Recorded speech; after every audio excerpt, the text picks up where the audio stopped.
Hello students and guests, I'm Chef Sam and I'm the culinary instructor for Buffalo High School in Buffalo, Wyoming.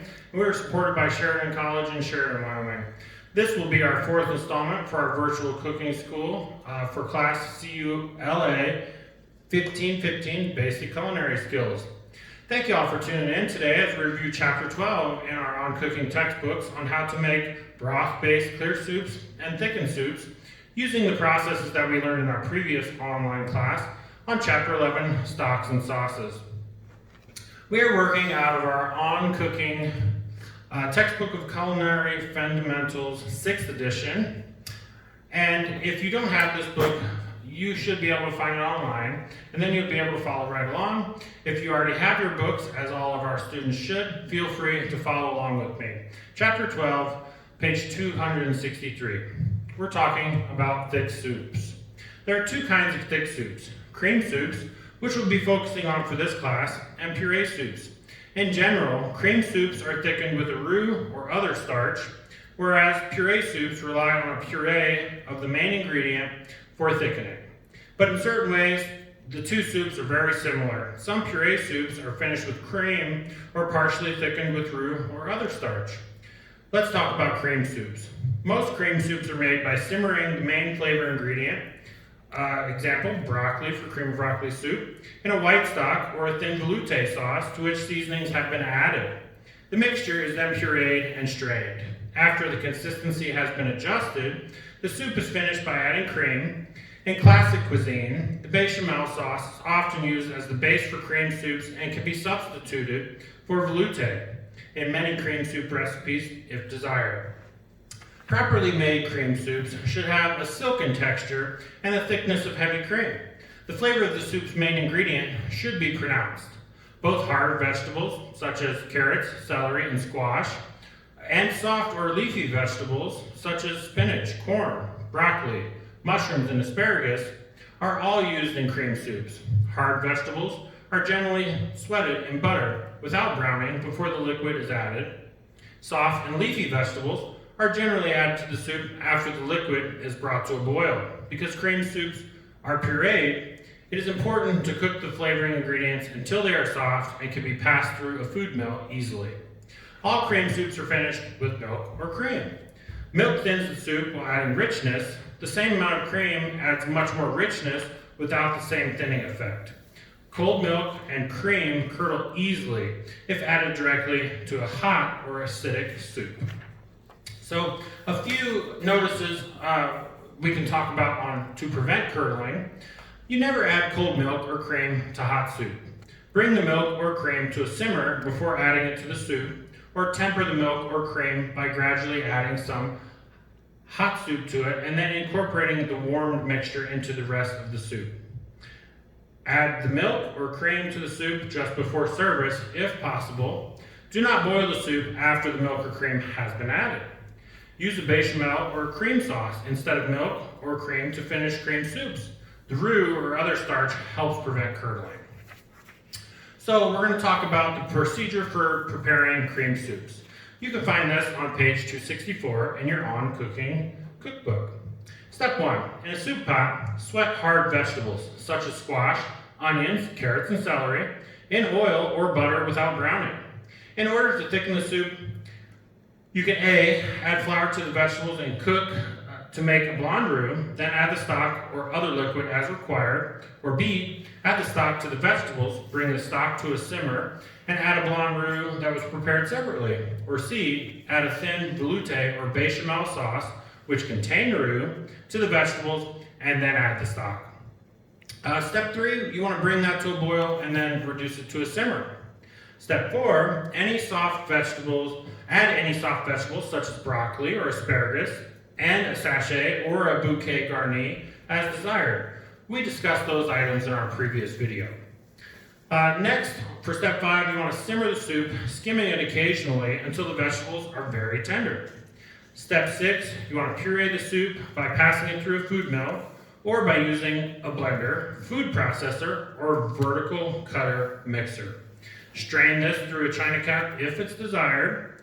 If the soup is too thick, adjust the consistency by adding hot white stock. Step 7, and finally, finish the soup by adding hot milk or cream, or a thin bechamel or cream sauce. Adjust the seasonings, and you're ready to serve. Some other types of thickened soups are bisques and chowders. Today, we're going to be working on a chowder. Although chowders are usually associated with eastern United States, where fish and clams are plentiful, they are of French origin.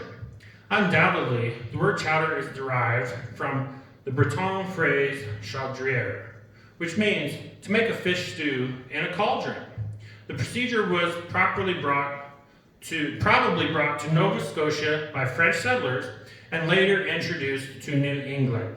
Chowders are hearty soups with chunks of the main ingredient, including virtually always diced potatoes and garnishes. With some exceptions, notably Manhattan clam chowder, chowders contain milk or cream. Although there are thin chowders, most chowders are thickened with roux. The procedure for making chowders are similar to those for making cream soups, except chowders are not pureed and strained before the cream is added. So, today what we're going to be doing is discussing a little bit for the procedure of preparing chowders. So what we have here, for step 1, you're going to want to prepare the broth or stock for the chowder.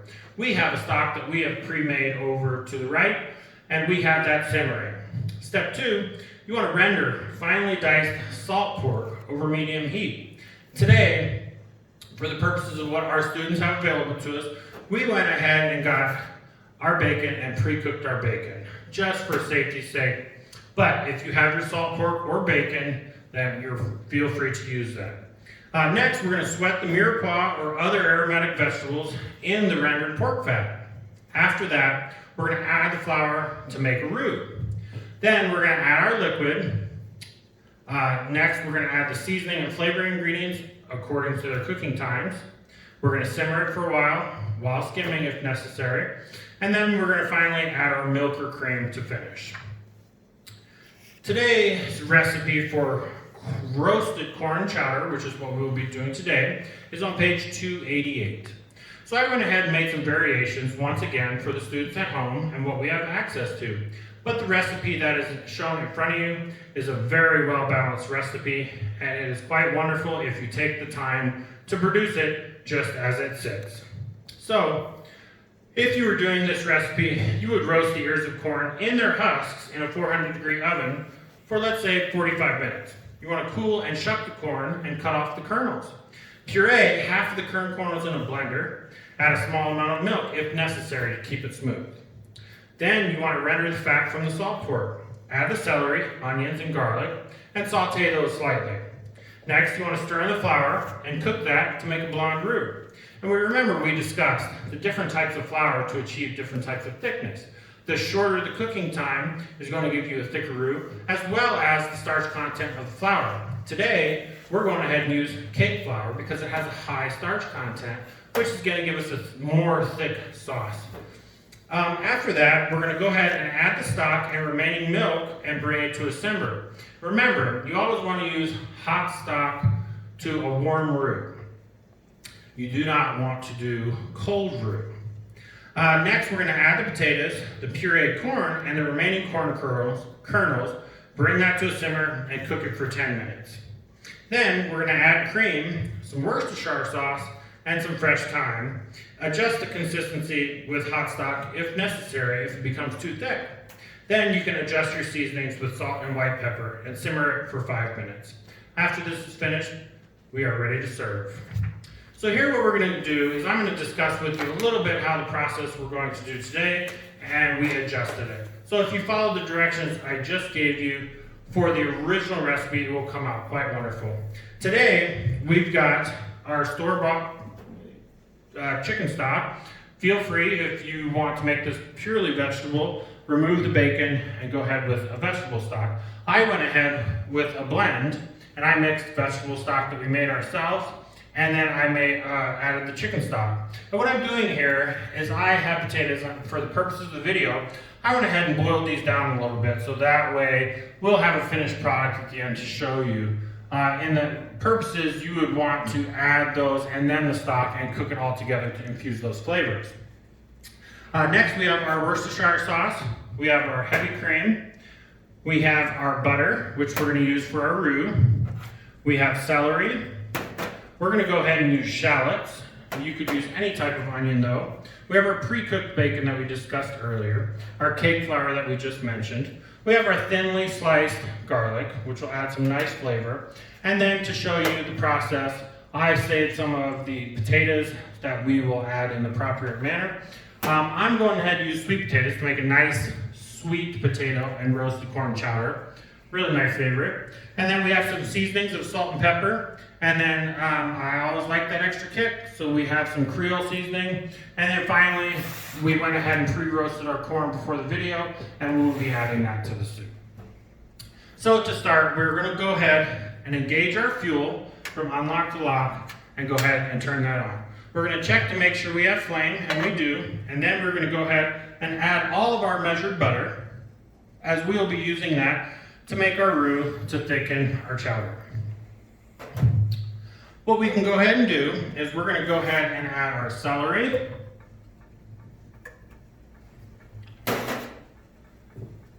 our shallots,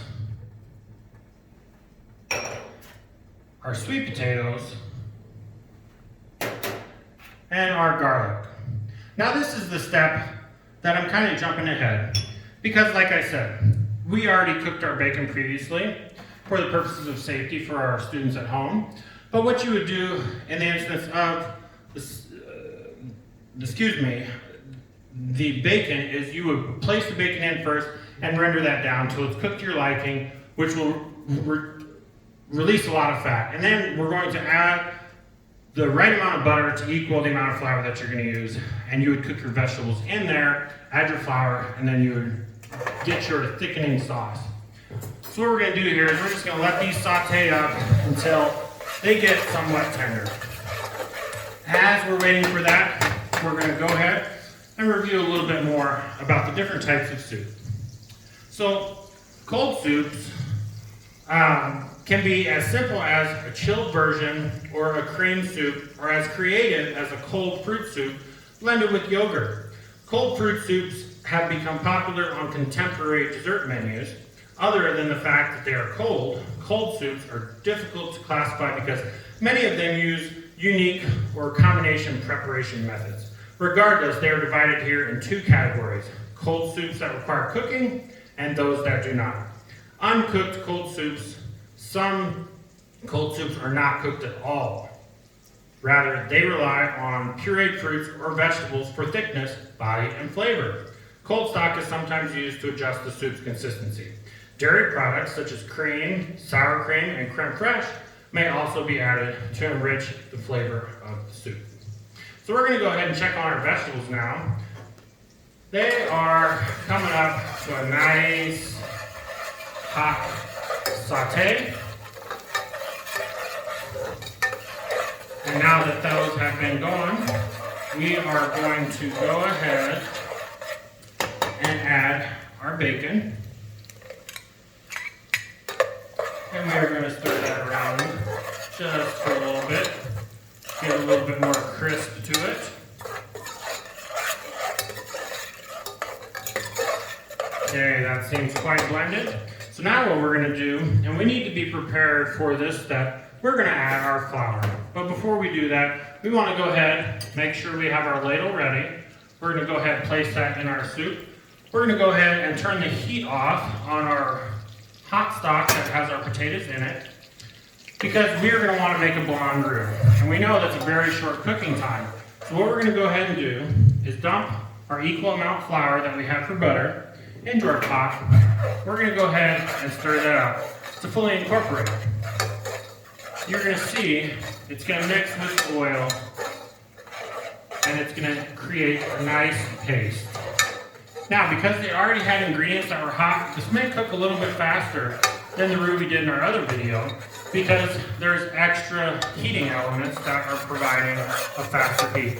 So, as you can see, it's already starting to thicken and get that nice blonde color. If you were here, it's very, very aromatic, quite nutty, which is what you want to see. So, we're going to go ahead and slowly add our stock. So we're going to go ahead and bring our roux pan over and we're gonna add just one ladle, and you can see it jumps up quite a bit, so be very careful. So you wanna make sure it's hot to hot, and then we're gonna go ahead and keep adding ladles. Let's do 2 the next time. We'll stir that up, let it incorporate. So as you keep adding, it will bring the temperature down a little bit, but it will start to thin it out as well, which is what we want. So then it won't splash as much the next few times that we add the stock that we already had potatoes pre-cooking in. So now that we've added enough to where it stops the splashing, we can go ahead and stir that up. And then we're gonna go ahead and dump the remainder of our stock into this pot. So remember, for those kids at home, go ahead and use an oven mitt for this part. Grab the handle close to the pot and then carry it over, and let's go ahead and use the ladle underneath, and we're going to pour that in. So we're going to go ahead and use that all with the rest of our sweet potatoes. So we can go ahead and return that to the burner. We want to make sure our heat is still going. Now, this will be the point. We're going to go ahead and add our carrots.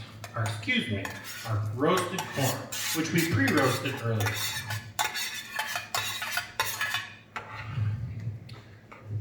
Now, we'll just let that simmer for a few to bring it up to temperature, and then we're going to go ahead and add some of our seasonings.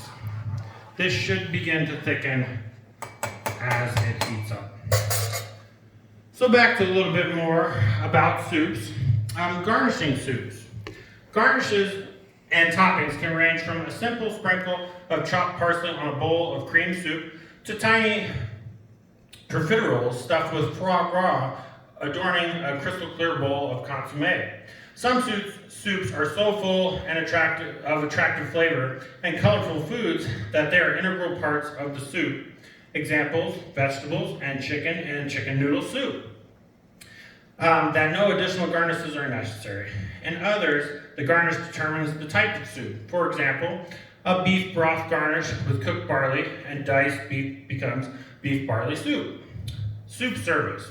Most soups can be made ahead of time, cooled down rapidly to ensure food safety, and refrigerated until needed. To preserve freshness and quality, small batches of soup should be reheated as needed throughout the meal service. Clear soups are quite easy to reheat because there is little danger of scorching. If garnishes are already added to a clear soup, care should be taken not to overcook the garnishes when reheating the soup. All traces of fat should be removed from a consommé surface before reheating. So we're just going to keep this stirring, and now that we've brought it up to a boil, we're going to reduce the heat just a little bit as to not overdo it. Now, while this is cooking, we're going to go ahead back to the original pot that we had, and we're going to add our heavy cream. Remember, we don't want to add a cold cream to the hot soup as a risk of curdling. So we're going to go ahead and restart our flame, but put it on low. We just want this to heat up and take the chill out, and then we will be able to add it to our soup. So, thick soups present more of a challenge. To increase shelf life and reduce the risk of spoilage, cool and refrigerate a thick soup when it's still a base, i.e. before it is finished with milk or cream. So that would be at this stage we're at now. Just before service, carefully reheat the soup base using a heavy gauge pot over low heat. Stir it often to prevent the scorching. Then finish the soup, following the guidelines noted earlier in this chapter, with boiling milk or cream, a light bechamel sauce or a liaison, and adjust the seasonings. Always taste the soup after reheating and adjust the seasonings as needed. For temperatures, the rule is simple. Serve hot soup hot and cold soup cold. Hot clear soups should be served near boiling, around 212 degrees. That's ideal. Hot cream soup should be served at a slightly lower temperature, 190 degrees to 200 degrees. That's a temperature that's acceptable. Cold soups should be served at a temperature of 41 degrees or below and can be presented in special serving pieces surrounded by ice. Now, portion sizes. Soup portion sizes will vary depending on the meal course. When offered as hors d'oeuvres on trays passed by the service staff, 2 to 3 fluid ounces of soup may be adequate. Appetizer portions of soup are customarily 6 to 9 fluid ounces, but this can vary. Rich bisque made from costly shellfish, for example, may be served in a smaller portion size. When serving soup as a main course, plan on 10 to 14 fluid ounces per portion and accompany it with bread, breadsticks, crackers, and the kind of garnish that will satisfy a hungry guest. So now we'll move back over to our roasted corn and sweet potato chowder. So here we can see our cream has been heating, and it's definitely, I can feel the heat, so it's taking the chill off. So we're gonna go ahead, turn our heat off, disengage our fuel canister so we don't have an accident. Now we're gonna come and bring that over. Remember to use either a towel or your oven mitt, grab it close to the base. We're gonna go ahead and pour that in our chowder while stirring. Now we're gonna get that signature chowder look. That nice, deep, rich cream color. Very good. So now we are going to continue to heat this, but remember, we don't really want to boil this. It's okay if we did boil it for a little while because we have that roux in it, but because we boiled it before the cream, it's reached its thickening potential. So this is about the thickness that we will have for this chowder. And we discussed earlier about the different thicknesses of chowder. It can vary, but I think this is good for our purposes. So what we're going to go ahead and do now, while that is coming back up to a hot temperature, we're going to go ahead and add our seasonings. So we're going to use our Worcestershire. We're just going to add about a ½ ounce to that. We're going to go ahead and stir that up. Now we're going to go ahead and add some salt, and cream and stock that has no sodium in it typically requires a little bit of salt, so don't be shy. We're going to add a little bit of pepper, not a lot, because like I said, we're going to go ahead and make it Cajun style. So I've got a Creole seasoning, and any Creole or Cajun spice blend from your local supermarket will suffice. Unless you have your own homemade blend, feel free to use that. So now we're just going to stir that around to incorporate those spices, and it's really starting to smell good here. Okay, now we're going to go ahead, give that a taste.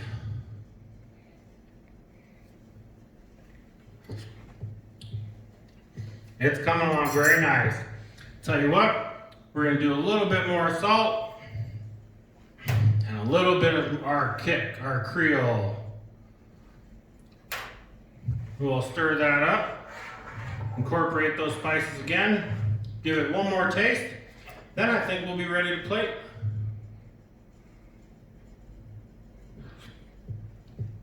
That's what we're looking for. All right, so here, I'll bring over our lovely plating tray. So once again, we're gonna grab our ladle, bring our bowl to the side of our soup, i.e. our chowder, that we made with roasted corn and sweet potatoes. We're going to go ahead and gently add that to our bowl.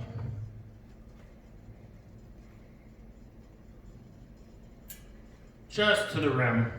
We're going to go ahead, set that down, take our plating rag, clean up the edge. And for garnishes, we're going to go ahead, put a nice color of our Creole seasoning. And there we have it. We have our roasted corn and sweet potato chowder for our demonstration for thick soups. Thank you for joining us for another class, and we will see you next time for our discussion and presentation on vegetable identification. I hope that you enjoyed this instructional video, and we will see you next time on Cooking Basics with Chef Sam.